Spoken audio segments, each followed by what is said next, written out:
Canal पटवारी का merit कितना होगा, कैनाल पटवारी का रिजल्ट कब आएगा और कैनाल पटवारी का एक्सपेक्टेड मेरिट कितना होगा। ये वो तमाम सवालात हैं जिन लोगों ने पेपर दिया है उनके जहनों में हैं।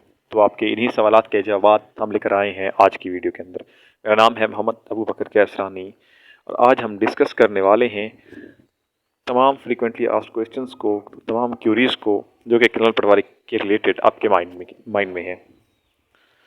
अच्छा जी, तो सबसे पहला जो क्वेश्चन है आप वो ये है कि मेरिट कितना होगा, कैनाल पटवारी का एक्सपेक्टेड मेरिट कितना है। तो कैनाल पटवारी को जो एक्सपेक्टेड मेरिट है वो जहाँ पे सीटें कम हैं तो वहाँ पे थोड़ा सा बढ़ने का चांस है, वहाँ पे 55 से 65 के दरमियान, और जहाँ पे सीटें ज़्यादा हैं 10-15 इस तरह ज़्यादा सीटें हैं तो वहाँ पे मेरिट 45 से 60 के दरमियान, ठीक है, ना इससे कम ना इससे ज़्यादा।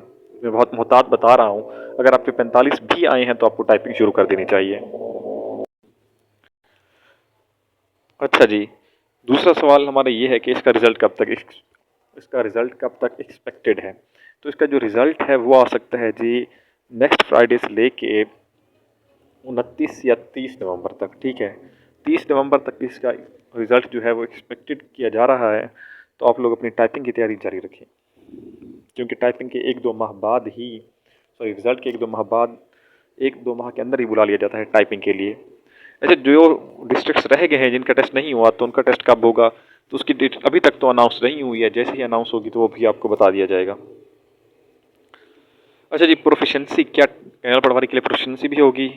जी नहीं, कैनाल पटवारी के लिए प्रोफिशेंसी ख़त्म कर दी गई थी।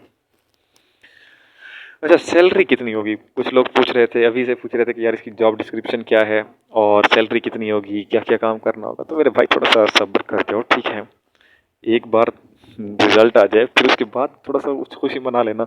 इसकी सैलरी जो है वो इनिशियल सैलरी, स्टार्टिंग सैलरी जो है 45,000 है, ठीक है। उसके बाद बाकी बात में बता दिया जाएगा, आपको टेंशन ना लें, ठीक है। अच्छा, प्रैक्टिस कितनी करनी चाहिए? मैक्सिमम आप अपने दिन के 6 घंटे, ठीक है, 6 घंटे लाजमी दें टाइपिंग को, और इससे ज़्यादा दे सकते हैं तो इससे ज़्यादा दें। इससे कम भी दे रहे हैं, 4-5 घंटे दे रहे हैं तो भी कोई ज़्यादा इशू नहीं है। जब तक रिज़ल्ट नहीं आता तो खैर है, इनफ है, लेकिन रिज़ल्ट के बाद आपको बहुत ज़्यादा टाइम देना पड़ेगा, क्योंकि 40 की स्पीड जो है वो ईज़िली नहीं आती, ठीक है। It's not everyone cup of T. तो तैयारी करें, जितनी मेहनत कर सकते हैं करें, क्योंकि जितनी मेहनत करेंगे उतना ही फल मिलेगा। अच्छा, उर्दू टाइपिंग भी होगी क्या? जी नहीं, उर्दू टाइपिंग नहीं होगी।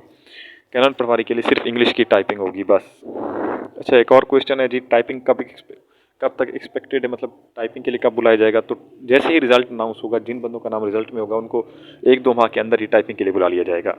इसके हवाले से एक और बात जो मैंने आपसे कहनी थी कि अगर आपका नाम नहीं भी आता तो भी आप लोग टाइपिंग को जारी रखिएगा, क्योंकि जितना भी आप मेहनत करेंगे टाइपिंग के हवाले से तो वो आपको कहीं ना कहीं कोई ना कोई मकाम ज़रूर दिला देगा, ठीक है। तो मेहनत कभी रायगा नहीं जाती, जो आप एफर्ट करते हैं उसका सिला आपको कहीं ना कहीं किसी न किसी सूरत में ज़रूर मिलता है। इसके हवाले से एक और बात ये भी थी कि प्रैक्टिस के हवाले से, कि टाइपिंग की जब भी आप प्रैक्टिस करें तो आप अपने पीछे अपने किसी कज़न को, दोस्त को, भाई को, या कोई भी रिश्तेदार है, रिलेटिव है या फ्रेंड है, उसको अपने पीछे या साथ बिठा दिया करें, जो कोई आपको देखता रहे। क्यों ये ऐसे, मैं क्यों कह रहा हूँ ऐसा? इसलिए कह रहा हूँ कि जब आप टाइपिंग देने जाएंगे तो पीछे आपके बंदा खड़ा होगा। जब हमारे पीछे कोई बंदा बैठा होता है, हमें सुपरवाइज़ कर रहा होता है, हमें देख रहा होता है, मॉनिटर कर रहा होता है, तो ये ह्यूमन साइकोलॉजी है कि हमारी स्पीड, हमारी रफ्तार कम हो जाती है और हमारा जो माइंड है वो डाइवर्ट हो जाता है। तो इस डाइवर्शन से बचने के लिए अभी से तैयारी शुरू कर दें, क्योंकि अगर हम अभी से ख़ुद को प्रिपेयर करेंगे कल के लिए तो ही हम सक्सेसफुल हो सकते हैं, ठीक है। तो ऐसा करने से एक तो ये होगा कि जो पीछे वाले बंदे का डर है वो हमें ख़त्म हो जाएगा और हम कंसंट्रेट करना सीख जाएंगे। क्यों हमारा 80% बच्चे इसीलिए फेल हो जाते हैं कि वो थोड़ा सा पीछे का खौफ होता है कि यार पीछे बंदा बैठा हुआ है, माइंड डाइवर्ट हो जाता है। जब माइंड डाइवर्ट हो जाता है तो आपकी टाइपिंग स्पीड ऑटोमेटिकली कम हो जाती है। इसलिए मैंने आपसे पहले भी कहा है कि टाइपिंग करते हुए हमेशा अपना फोकस टाइपिंग पर रखिए कि मैंने इतनी स्पीड निकालनी है। और टाइपिंग के हवाले से मैंने एक और वीडियो अपलोड कर दी थी पहले कि टाइपिंग की स्पीड कैसे इंक्रीज़ कर सकते हैं, टाइपिंग टिप्स उसमें हैं, उसका लिंक डिस्क्रिप्शन के अंदर मौजूद है, वो आप लोग देख लीजिएगा। उम्मीद करता हूँ कि आपके लिए बेनिफिशियल हुआ होगा ये लेक्चर। इजाज़त दीजिए, अल्लाह हाफिज़। वीडियो को लाइक और शेयर ज़रूर कर दीजिएगा और चैनल को सब्सक्राइब भी लाजमी कर दें।